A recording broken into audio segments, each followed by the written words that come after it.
लोगों से यदि पूछा जाए कि भैया दुनिया में सबसे बुद्धिमान व्यक्ति कौन है, तो जो ज्यादा पढ़ा लिखा होगा वो आइंस्टीन का नाम ले लेगा। उसके बाद जो लोग होंगे वो चाणक्य जी का जिक्र कर लेंगे। किससे किताब पढ़ने वाले शायद बीरबल का जिक्र कर दे। लेकिन मौजूदा दौर में अगर आप पूछेंगे तो एक ही नाम आएगा। वो ऐसा नाम है जिसमें आप अगर कुछ भूल जाते हैं तो गूगल करने की जगह उनको फोन करके पूछ लीजिए, सर इसका जवाब क्या होगा, और वो आपको गूगल से पहले दे देंगे। नाम है सुधांशु त्रिवेदी जी। ये मिस्टर गूगल वाली इमेज आपको पता आपकी बन गई है। हाँ, बहुत से लोग कहते हैं, परंतु हमसे लड़का लोग कहे कि कुछ भूल जाइएगा सर तो सीधे गूगल की जगह सुधांशु जी से पूछ लीजिएगा, उनका रिस्पांस टाइम जल्दी है। हाँ, परंतु मैं मानता हूं कि कोई ये कहे कि मुझे बहुत ज्ञान प्राप्त हो गया है, तो वो भारत में पैदा होकर तो कभी ये नहीं सोच सकता। भारत और हिंदू धर्म में इतना गहरा ज्ञान है कि जो जो आपको ज्ञान प्राप्त होता जाएगा आप विनम्र होते जाएंगे। जैसे रामचरितमानस में तुलसीदास जी ने क्या लिखा है, बरसहि जलद भूमि नियर आए, यथा नवहि बुद्धि विद्या पाए। अर्थात पानी से भरे हुए बादल धीरे धीरे उतने झुकते चले आते हैं भूमि के निकट। यथा नवहि बुद्धि विद्या पाए, जैसे बुद्धि और विद्या जो जो बढ़ती जाती है व्यक्ति को अपने अंदर की अज्ञानता का अनुभव होता जाता और वो भी उतना विनम्र होता चला जाता है।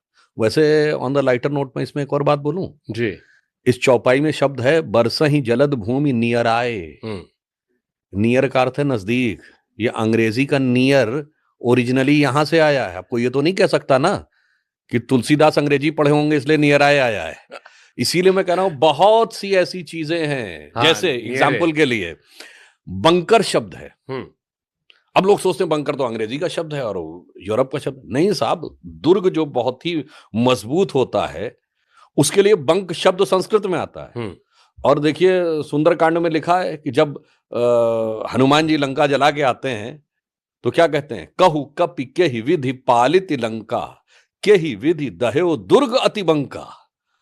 ये इतना जो पालित लंका थी, इतनी सुदृढ़ लंका थी, इतना दुर्ग जो बंक था यानी मजबूत था, उसको कैसे तुमने जला दिया। इसीलिए मैं कहता हूं जो जो आप पढ़ते जाएंगे ज्यों त्यों आपको उस चीज के बारे में ज्ञानता और अपनी अज्ञानता का अनुभव होता चला जाएगा। तो मुझे लगता है भारत का तो नाम ही क्या है, भा अर्थात ज्ञान का प्रकाश, रथ अर्थात उसमें लगा हुआ। तो भारत क्या है, which is in the परपीचुअल pursuit of the light of knowledge. देखिए हम लोग तो खाली एक लाइन में पढ़े थे कि भैया भरा हुआ पेड़ होता झुका होता है। उसकी 200 शब्दों की व्याख्या आपने की है, वो आपके ज्ञान को दर्शाता है। लेकिन हमसे आपके आलोचक कई कहे कि सुधांशु जी से पूछ लीजिएगा कि हमारे वेदों में क्या क्या लिखा है, क्योंकि दुनिया में जो जो प्रूफ होता है सुधांशु जी कहते हैं हमारे वेदों में लिखा हुआ है। तो एक बार सुधांशु जी बता दें कि ये रह गया ताकि पेटेंट करवा। अच्छा प्रश्न किया है। ये कुछ कुछ वैसा ही प्रश्न है जैसे सेकंड क्लास का बच्चा कहे कि भाई वो पीएचडी किताब में क्या क्या लिखा मुझे भी बता दो। वो इसलिए नहीं बताया जा सकता कि भाई जब आप पढ़ोगे, चौथी में पढ़ोगे, छठी में पहुंचोगे, 8वीं में पहुंचोगे, 10वीं में पहुंचोगे, त्यों तो तुम्हें समझ में आने लगेगा कि पीएचडी की बुक में लिखा क्या था। ठीक बात। यानी लाइब्रेरी थी पूरी। हमारे एक किताब नहीं है, हमारे यहाँ लाइब्रेरी है। और लाइब्रेरी को समझने के लिए ज्ञान का स्तर भी विकसित होना चाहिए। जैसे मैं उदाहरण के लिए, मैं ये पहले भी बोल चुका हूं, हम सब ने क्लास सेकंड थर्ड में जब वो एडिशन सब्सट्रैक्शन देखा होगा तो 4 - 3 = 1। अगर गलती से कोई बच्चा 3 - 4 लिख दे तो टीचर से डांट खा जाता था कि तुम्हें इतना भी नहीं पता है कि 3 में से 4 नहीं घटाया जा सकता। सही बात है। मगर जब आप बीएससी मैथमेटिक्स करते हैं तो 3 - 4 = -1 नेगेटिव इंटीजर्स की एक पूरी मैथमेटिकल सीरीज है। और -1 का जो स्क्वायर रूट है जिसे आई कहते हैं, वो बैलिस्टिक इक्वेशंस का इनसेपरेबल पार्ट है। तो जब डॉक्टर कलाम के लेवल पे पहुंच के जाएंगे तो वो -1 और उसका बैलिस्टिक इक्वेशन में क्या रिलेशन है वो समझ में आएगा। और फिर जब आप निगेटिव में जाएंगे तो एब्सोल्यूट टेम्परेचर क्या होता है, -2 से 173 डिग्री सेंटीग्रेड, जिसको 0 डिग्री केल्विन कहते हैं। तो इसलिए मैं कह रहा हूं वो ये ना पूछे कि वेदों में क्या लिखा है। जो जो वेदों के जो जो ज्ञान का विस्तार होगा तब आपको समझ में आएगा। जो आदि शंकराचार्य जी कह गए, वेदा निखलो धर्मो मूला, यानी संपूर्ण ज्ञान का उद्भव जो है वो वेदों से होता है। तो आप समझ पाते हैं बाद में, ये नहीं है कि उसमें लिखा नहीं था। अब जैसे एग्जाम्पल के लिए मैंने ये, चलिए तो आपको अब लॉगरिथम, अब लॉग बुक तो किसी ने पढ़ी नहीं, तो जब पढ़ेंगे 9th में पहुंचेंगे तब समझ में आएगा ना। अच्छा ये बताइए, कोई बच्चा ये कहे कि मैंने इंग्लिश सीख ली, ABCD सीख ली, ठीक, तो 27 अल्फाबेट सीख लिया, अब क्या पूरा शेक्सपियर का साहित्य मुझे पता? नहीं भाई, ये 27 लेटर पढ़ने से शेक्सपियर का पूरा साहित्य नहीं समझ सकते। इसलिए मैं कहता हूं कि ये जो आपने प्रश्न किया है ना, ये जानते हैं कहां से संबंधित है?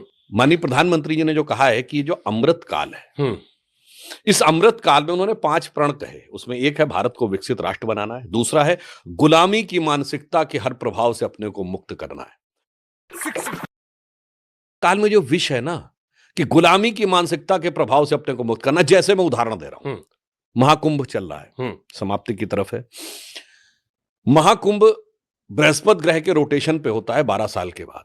इस बार आपने जितना सुना है, 2013 में सुना है किसी ने कि 12 साल के जुपिटर के रोटेशन पे इतना मीडिया में किसी ने सुना था? या अखबारों में चली, आप कहेंगे मीडिया नहीं था, इलेक्ट्रॉनिक चैनल्स तो थे। कितने इलेक्ट्रॉनिक चैनल्स पे बात आती थी 2001 में? अरे अखबार तो थे, इलेक्ट्रॉनिक चैनल 2001 में भी थे। 1989 में हम लोग बच्चे थे, इलेक्ट्रॉनिक चैनल नहीं थे, अखबार तो थे, मैगजीन्स तो खूब निकलती थी। कभी सुना ना? ये तो सदा सर्वदा से होता आ रहा था।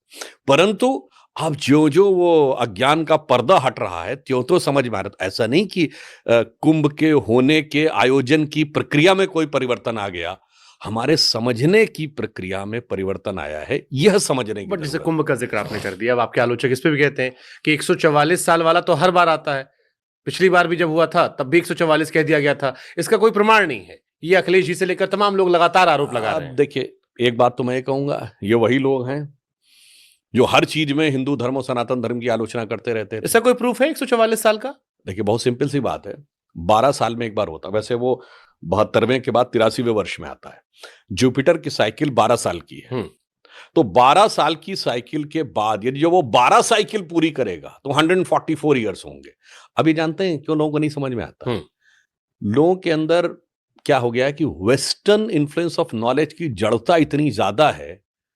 जैसे मैं बताता हूं, वेस्टर्न थ्योरी ये कहती थी धरती चपटी है और धरती स्थिर है और सूर्य पृथ्वी के चारों ओर घूमता है, यानी जिसको कहते थे ये अर्थ सेंट्रिक मॉडल। फिर आया हेलियोसेंट्रिक मॉडल कि सूर्य के चारों ओर सारे ग्रह घूमते हैं। सूर्य भी स्थिर है क्या? नहीं है ना, वो भी तो मिल्की वे के चारों तरफ घूमता है और उसमें वॉबल भी करता है। तो इसीलिए दुनिया की बाकी सभ्यताओं में ज्यादा से ज्यादा कॉन्सेप्ट है ग्रह का, नक्षत्र का सिर्फ हमारे यहां कॉन्सेप्ट है। ठीक है, एंशिएंट ग्रीक्स और उनमें था, वो हमारा ही इन्फ्लुएंस था। नक्षत्र दिखाता है कि बैकग्राउंड का कॉन्स्टेलेशन क्या है। जैसे तो इसका मतलब 144 साल के बाद जब जुपिटर 12 साइकिल पूरी करेगा तो एक तरीके से अपना नया चक्र प्रारंभ करेगा। तो उस समय उसकी हमारे सोलर सिस्टम की स्थिति बदल चुकी होगी, तो जुपिटर की स्थिति एक प्रकार से नई स्थिति में वो प्रवेश कर रहा होगा। तो इसलिए हम कहते हैं कोई इसमें ऐसी बात नहीं, मगर मैं तो सिर्फ ये कहता हूं मेरे भाई, हमसे पूछने वाले ये तो बता दें कि धरती स्थिर है, सूर्य चारों तरफ घूमता है, इस पे कभी चूं बोले हैं आज तक? आपको एक बात पता है कि 1633 में गैलीलियो को इस बात के लिए फांसी की सजा सुना दी गई कि तुमने कैसे कह दिया कि सूर्य पृथ्वी के चारों ओर नहीं घूमता है, पृथ्वी सूर्य के चारों ओर घूमती है। उसने माफी मांगी, सजा तो माफ हो गई, मगर दौर की बात है। नहीं, दौर आपको बता रहा हूं, दौर कितना बड़ा है। उसके बाद उसका नाम लिख दिया गया convicted criminals in the eyes of church, यानी चर्च के अपराधी की सूची में उसका नाम। और आपको पता है किस ईयर तक उसका नाम रहा है? किस ईयर तक? 1992।